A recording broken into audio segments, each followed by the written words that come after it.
So during Mo, I was never unhappy. Not for 1 second? Not for 1 second. Well, Mo was a great time out in the center of Maine, way out in Maine.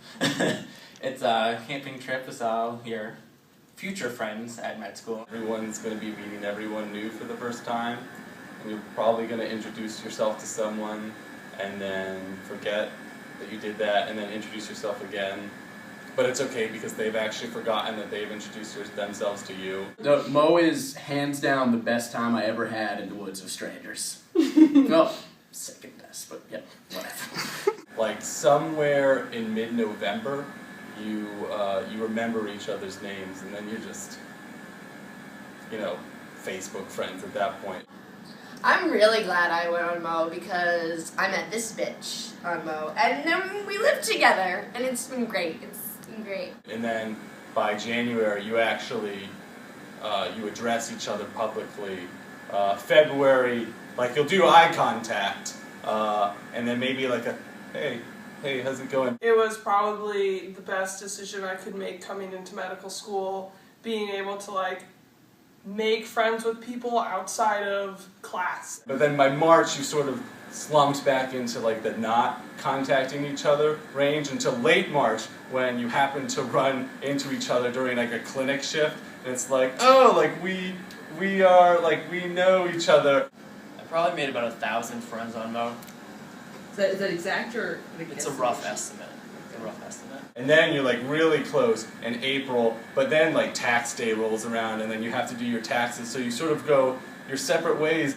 Mo was so much more than I expected. It was an amazing amount of fun. Whitewater rafting, I've never gone before, and that was just one amazing things.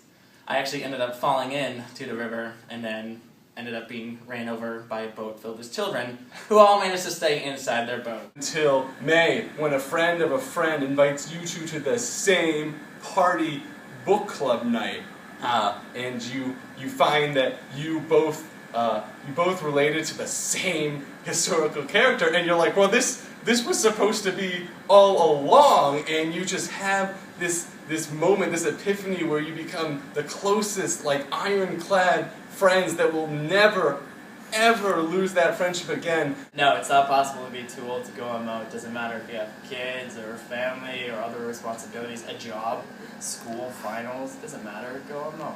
And June happens and you go on summer break and you don't talk for a couple months.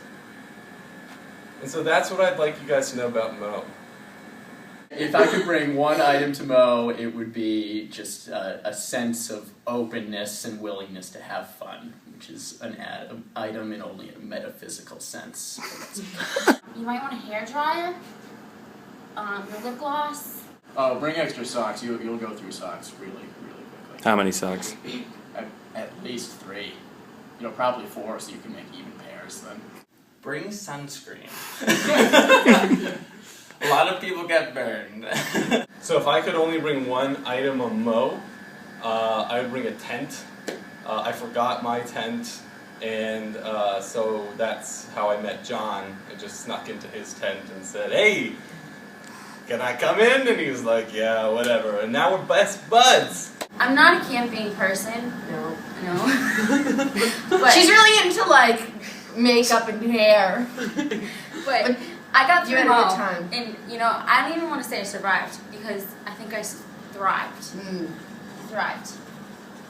Would you consider getting a tattoo that said Mo 2011? Yes. I'll cross my forehead. Leave no trace. We left a trace at Mo. We left our trace.